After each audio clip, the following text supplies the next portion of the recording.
வணக்கம் ஃப்ரெண்ட்ஸ், இன்றைக்கி நம்ம கேட்டியாவில் பார்க்க போகிறது வியூ டூல்பார். வியூ டூல்பார்னு சொல்கிறப்போ உங்களுக்கு எல்லாம் புரிஞ்சிருக்கும். இதில் இருக்க டூல்ஸ் எல்லாம் யூஸ் பண்ணி என்ன பண்ணணுங்கிறது. வியூ பண்ணணும், அதாவது பார்க்கணும். இப்போ பார்த்தீங்கன்னா கேட்டியாவில் க்ரியேட் பண்ணியிருக்க ஃபீச்சர்ஸ் எல்லாம் நம்ம பார்க்கணுன்னா அப்போது இதில் யூஸ் பண்ணுற டூல்ஸை யூஸ் பண்ணி நம்ம ஈஸியாக பார்க்க முடியும். இன்னும் சிம்பிளாக சொல்லணும்னா, சப்போஸ் ஒரு பார்ட் க்ரியேட் பண்ணுறீங்க, அந்த பார்ட்டை ஜூம் பண்ணி பார்க்கணும், அந்த பார்ட்டை ரொட்டேட் பண்ணி பார்க்கணும், இல்லை அந்த பார்ட் மேலே இருக்க ஒரு பர்டிகுலர் பிளேனை பார்க்கணும், இல்லைனா அந்த பார்ட்டோட பர்டிகுலர் சர்ஃபேஸை பார்க்கணுன்னா அப்போது இந்த டூல் பார்ஸில் இருக்க டூல்ஸை தான் நம்ம பயன்படுத்தணும். ஸோ இங்கே பார்த்தீங்கன்னா இதுதான் வியூ டூல் பார். ஸோ இந்த டூல் பாரில் இருக்க டூல்ஸோட பேருங்கெல்லாம் பார்ப்போம்.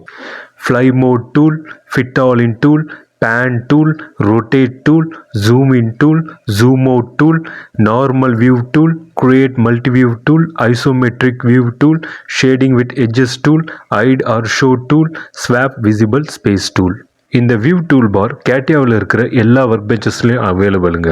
ஆனால் டிராஃப்டிங் ஒர்க் பெஞ்சில் fly mode tool, normal view tool, isometric view tool, அப்புறமா ரொட்டேட் டூல், இந்த 4 டூலும் அவைலபிளாக இருக்காதுங்க. ஸோ நண்பர்களே, இந்த டூல் பார்ஸில் இருக்க டூல்ஸை பற்றி விவரமாக தெரிஞ்சுக்கணுன்னா அடுத்தடுத்த வீடியோஸில் நான் சொல்கிறேன்.